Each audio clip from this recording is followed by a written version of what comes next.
आज मैं एक ऐसी खबर लेकर के आया हूं जिसे सुन करके आपकी हंसी आ जाएगी और फिर थोड़ा गुस्सा भी आएगा और अंत में आपकी आंखें भर जाएंगी। जी हाँ, हमारा देश जहां पर लोग चांद पर तिरंगा फहरा रहे हैं, वहीं एक गांव में मात्र 10,000 रुपए की शर्त पर एक जिंदा इंसान को जिंदा कोबरा से कटवा दिया जाता है और वो इंसान फिर मर जाता है।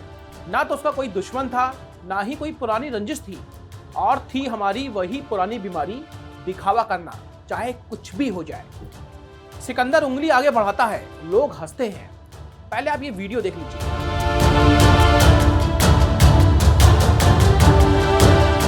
ये वो पल है जब सिकंदर नाथ अपनी उंगली कोबरा के मुंह में डाल रहा है।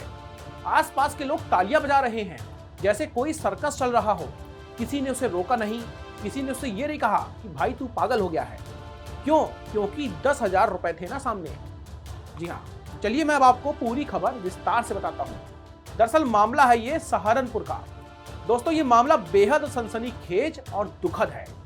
मेरठ के भासुमा थाना क्षेत्र के गांव रामराज उर्फ फिरोजपुर का निवासी 34 साल का सिकंदर नाथ, जो 10 नवंबर को जहरीले कोबरा सांप के काटने से मर जाता है। लेकिन मौत की वजह सिर्फ सांप का काटना नहीं रहा, बल्कि 10,000 रुपए की एक शर्त थी। सिकंदर नाथ और उनका छोटा भाई करण नाथ घुमंतु नाथ समुदाय से हैं। दोनों भाई सड़क किनारे आंखों और पेट की बीमारियों का चूरन सुरवा बेचते थे। बाजार में बीन बजा करके करतब भी दिखाते थे और लोगों को दवा बेच देते थे। सिकंदर का दावा था कि उनके पास में एक ऐसी खास जड़ी बूटी है जिससे किसी भी सांप का जहर असर ही नहीं करता है। 10 नवंबर को दोनों भाई सहारनपुर के थाना बिहारीगढ़ क्षेत्र के गांव गणेशपुर पहुंचे। यहाँ पर बीन बजाते हुए और चूरन बेचते वक्त गांव के ही कुछ युवकों मोहित, संजय, संजीव पुत्र जीत सिंह और 2-3 अन्य लोगों से बहस हो जाती है। परिजनों के मुताबिक ये लोग सिकंदर को झाड़ फूक करने वाला और झूठा बाबा बताने लगे। आरोप है कि मोहित और संजीव अपने साथ प्लास्टिक के एक डिब्बे में एक जिंदा कोबरा सांप लेकर के आए थे। उन्होंने कहा कि अगर तुम्हारी जड़ी बूटी सच में काम करती है तो इस कोबरा से कटवा करके दिखवाओ, हम 10,000 रुपए तुमको इनाम के तौर पर देंगे। ग्रामीणों ने और सिकंदर के भाई करण ने पहले काफी मना किया, लेकिन सिकंदर शर्त के लिए बिल्कुल तैयार बैठा था। इसके बाद उसने अपनी उंगली पर कोबरा से जानबूझ करके कटवा लिया। पूरे वाकये का वीडियो भी उन लोगों ने बनाया।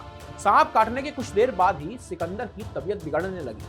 परिजनों का गंभीर आरोप है कि मोहित और उसके साथी सिकंदर को अस्पताल ले जाने से रोकते रहे और कहा कि हम सरकारी स्नेक रेस्क्यू टीम में हैं, हमारा कुछ नहीं बिगाड़ सकते। लगभग 2 घंटे तक सिकंदर को वहीं रोके रखा गया। आखिरकार करण ने अपने साथियों सोनू, मनोज, संजय और चांद को फिर बुला लिया। उनके आने पर आरोपी जो है धमकाते हुए वहां से भाग भी निकले। परिजन सिकंदर को लेकर के पहले बिजनौर के सिंह नर्सिंग होम पहुंचे। वहां पर हालत गंभीर देख करके उनको मेरठ रेफर कर दिया गया। लेकिन मेरठ जाते समय ही रास्ते में ही सिकंदर नाथ की दर्दनाक मौत हो जाती है। 11 नवंबर को मेरठ में पोस्टमार्टम उनका कराया गया। घटना के तुरंत बाद परिवार ने थाना बिहारीगढ़ में तहरीर भी दी और एसएसपी सहारनपुर को भी प्रार्थना पत्र सौंपा।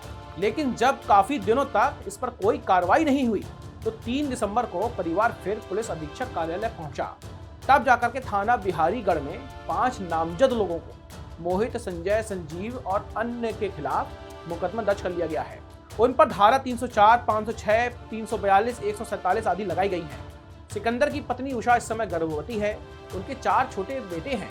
बच्ची जो है पहले मानसी जो हुई, जो 7 साल की है, इसके बाद फिर सिया जो 5 साल की है, फिर दिशा जो 3 साल की है, और अंत में उनका जो सबसे छोटा बेटा है वो प्रिंस है, जिसकी उम्र 1.5 साल है। सिकंदर 4 भाइयों में सबसे बड़े थे। बाकी भाई हैं सागर नाथ और राहुल नाथ, विकी और करण। एसपी देहात सागर जैन ने बताया है कि प्रथम दृष्टया दोनों पक्षों के बीच में 10,000 रुपए की शर्त लगी थी। सिकंदर जड़ी बूटी का दावा कर रहा था और मोहित ने उसे फिर चैलेंज कर दिया। मामला दर्ज कर लिया गया है और आरोपियों की गिरफ्तारी के लिए लगातार छापेमारी की जा रही है। पुलिस का कहना है कि जल्द ही सभी आरोपी गिरफ्त में ही होंगे और अभी मामले की गहन जांच जारी है। धन्यवाद।